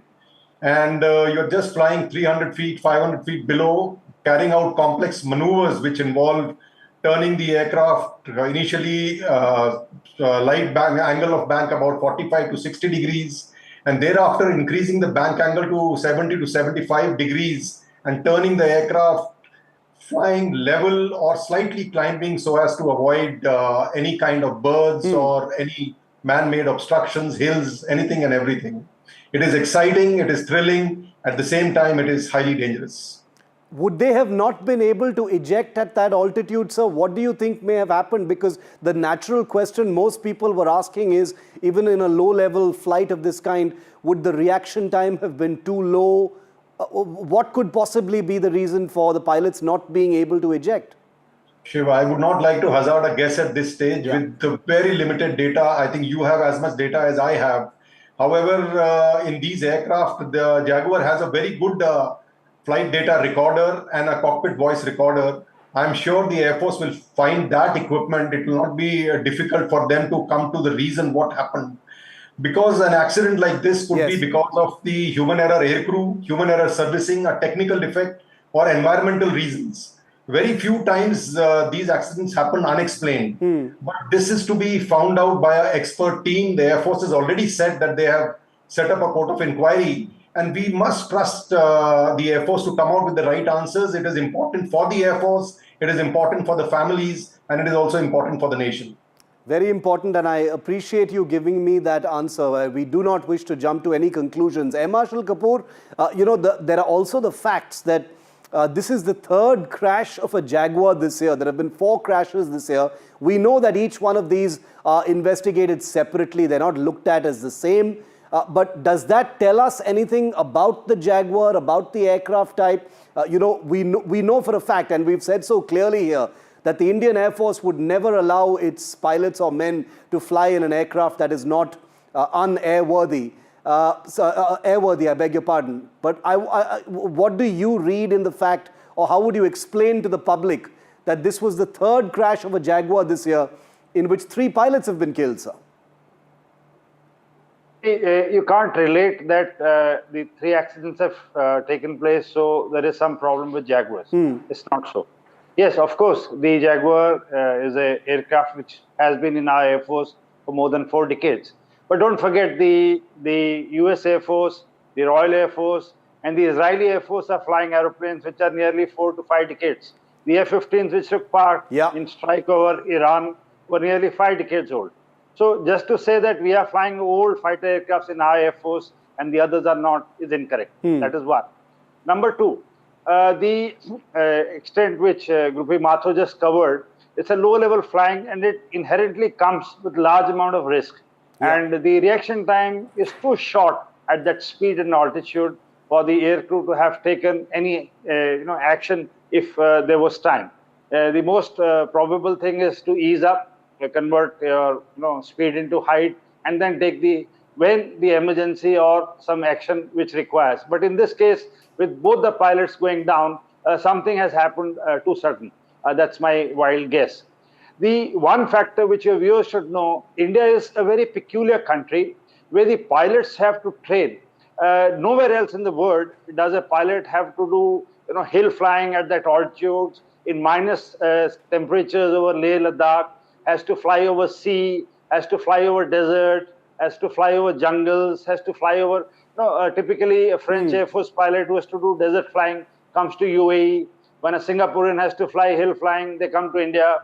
So there are but India is a subcontinent by itself. Yes. And all the aircrew and all the aeroplanes are exposed and trained, the aircrew to be, so the training process is quite exhaustive. The other thing which you covered, what a pilot has to go through, one factor which is generally not talked about is the role clearances which everybody has to go through. So it's very, very unfortunate. And having lost these 2 pilots and 2 before that, it's really heartbreaking. And I covered in the other channel the other day, Absolutely. The worst feeling is to carry the coffin, like you see here, of your colleague on your shoulder. There cannot be anything more painful than this. It truly is the most heartbreaking thing, and I have, reported on the last rites of so many air warriors during my career, and it truly is heartbreaking. Before I come to Group Captain Alawat, I just want to, just by way of data, put out some information here on what accident figures in the Indian Air Force look like in the last 10 years. And remember, things have vastly improved. Air safety is a much greater ideal now for the Air Force than it has been before. So between 2015 and 2025, there have been about 40 fighter crashes that have taken place. A total number of 12 Jaguars have crashed. This is only data. There is no pattern in this. 3 MiG-29s have crashed in that time. 6 MiG-21 fighters have crashed. This is the oldest fighter in the Indian inventory. Continues to still be there, but soon will be retired. Mirage 2000s, 3 have been lost, including 1 in February this year. 5 Su-30 MKI fighters have crashed in the last 10 years. And 1 Tejas, indigenous homegrown Tejas fighter crashed during an exercise last year in Rajasthan. A total of at least 20 pilots, including 3 this year, have lost their lives in all these crashes. So that's just a data point. But Group Captain Alawat, in the wake of a aircraft accident, and especially this one with people seeing, third Jaguar crash, etc., you see on social media and in the media in general, people using very unsavory phrases which you are familiar with, things like flying coffin and widowmaker. What would you say to phrases like that being used in this context, sir? Well, Shiv, very sad and tragic accident. 2 young lives were extinguished. This is also a very grim reminder that freedom, something we take for granted, is not free. Yeah. We pay for maintaining our freedom in blood and treasure. All pay taxes. So there's a famous quote that says, all give some and some give all. So these accidents that you flashed before I spoke is the tax, or is the due that citizen soldier pay to maintain the freedom that we enjoy. To people who come on social media and say things that they should not say, I would only say, freedom of speech is a fundamental right, which is also available to people who disagree with you. And these are the very freedoms that we rise up to defend. Free speech is something on which our nation is founded. And soldier is committed to defend whatever values a nation decides to hold. Coming specifically to this accident, I would want to make a technical point. Old does not mean unserviceable. You've covered it yourself. Yes.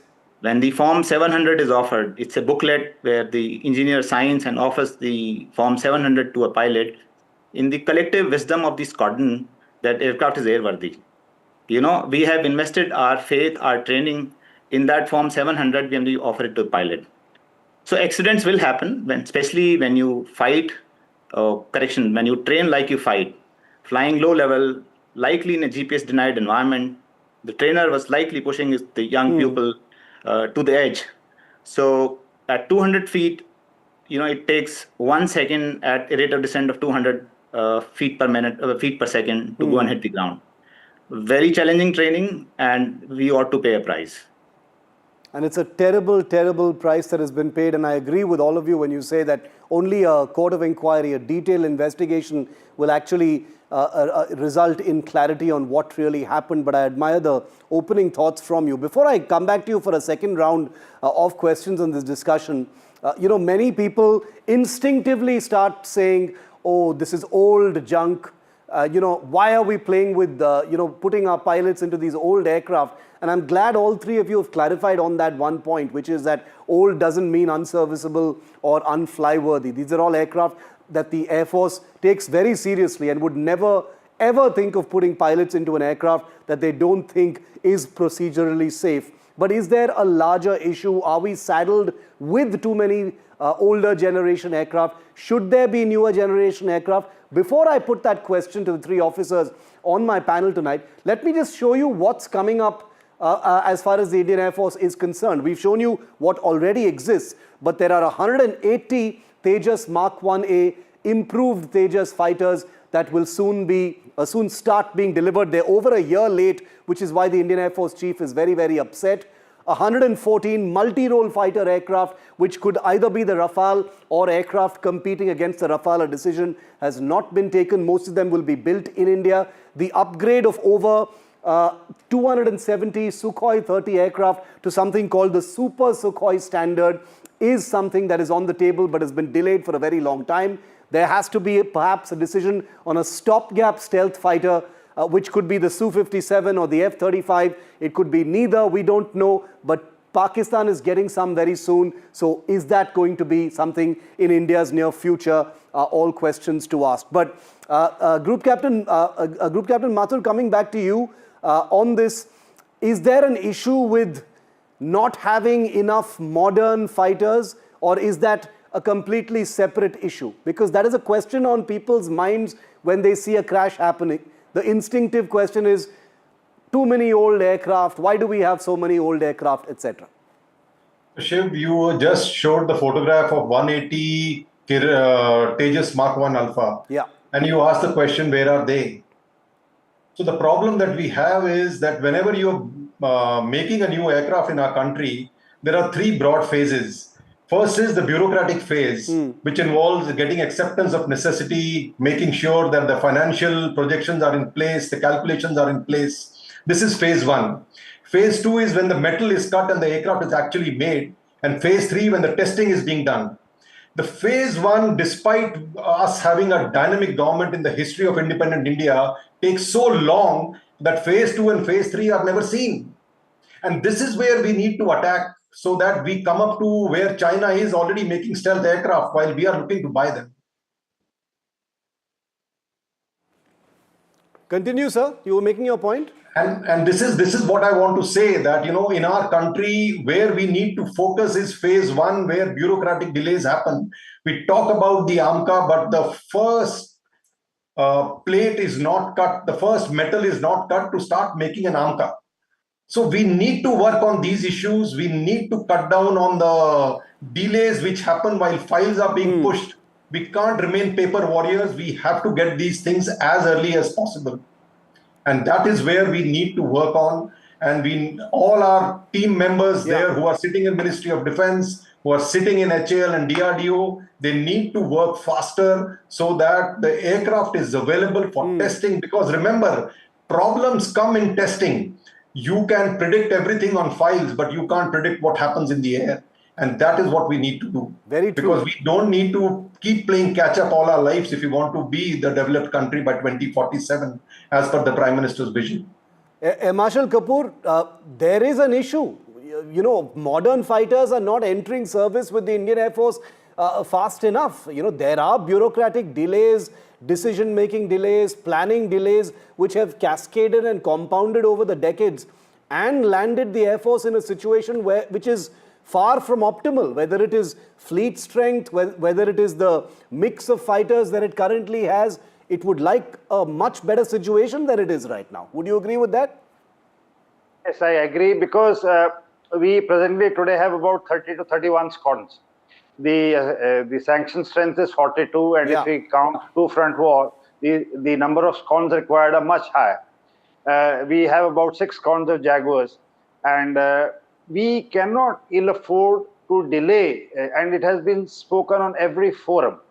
Now, the issue is totally technical, what Grupi Mathur just brought out. I'll reiterate that point. Say, simply put across, if we are moving a file that we need communication equipment, and that stage 2G is working. So by the time the process moves, the file moves, the necessary clearances come, it's 3G is launched. So when you go to them, you say, no, but you had asked for 2G. Why do you want 3G now? So then we say, no, 3G is latest. Then by the time the whole process begins again, 4G is launched.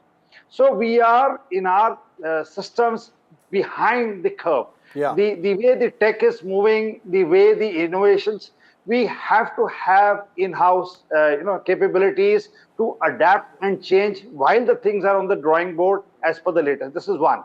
Secondly, coming to the shortfall, we may take a long time to operationalize AMCA or the other platforms which we are discussing.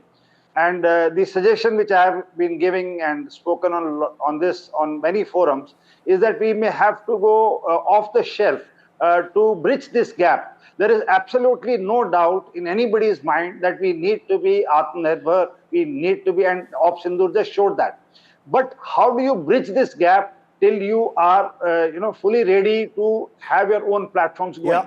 This gap will have to be met by some help from outside, and we may adapt or change these equipments and platforms as per our requirement. This is just a thought I have.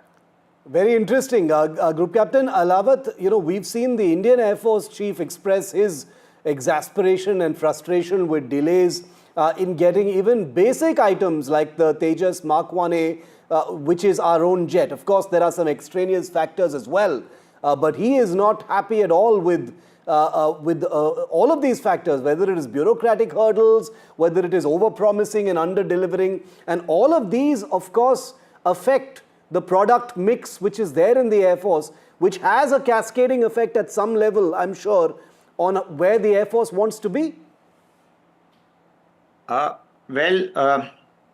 The LCA Mark 1, 40 of those were to were to be delivered by 2016.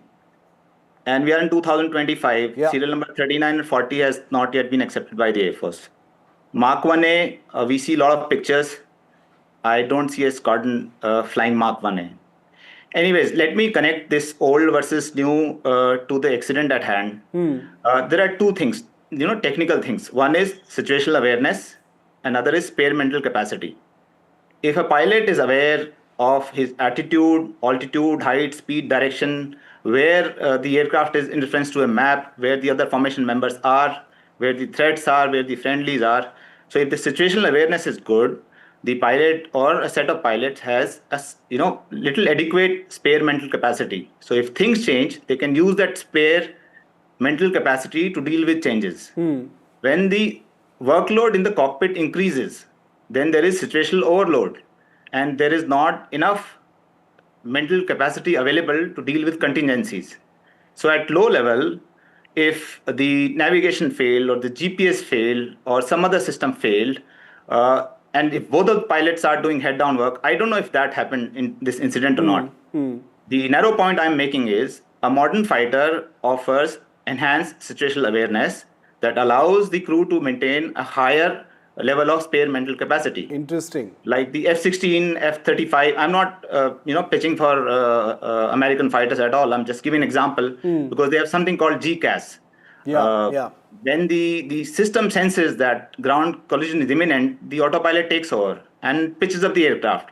That gives you additional 3 or 4 seconds, which are enough at that stage to take corrective action. So a newer aircraft will offer better situational awareness, which will lead to higher or a better level of spare mental capacity. When it comes to, sorry, let me make that point. Air Marshal Kapoor said Su-57, so French made a beautiful wall called Maginot Line, and they thought it is indefensible. It turned out to be useless. It could just happen to stealth aircraft as well. Counter to stealth is not necessarily a stealth which we buy at exorbitant cost. Counter to stealth could also be an anti-stealth system, VHF radars, bistatic radars, or other tech that makes stealth meaningless. If you have to pump in money, we might as well pump it into something that is ours and stay ours. Okay. We'll have a separate show entirely on what India's stealth priorities need to be, but I'm almost out of time, so I'll leave the last question to Group Captain Mathur, which is, the point being made about how there is a correlation between the age of a fighter and an accident, even if the aircraft is actually fly-worthy, because older generation aircraft might not give pilots the same amount of freedom to be aware of what's happening around them. They may have to keep their heads down or head-down work, as you call it. Could that be a factor, sir? Is that something that you would think about as well? Group Captain Mathur? No, I think for this particular incident, I don't think we should link the two factors, because being the first dual check that was being flown, this is all about introducing the young pilot to what it looks like when you are flying at low levels. How does the earth look? What rate is the ground moving? And what does it feel to fly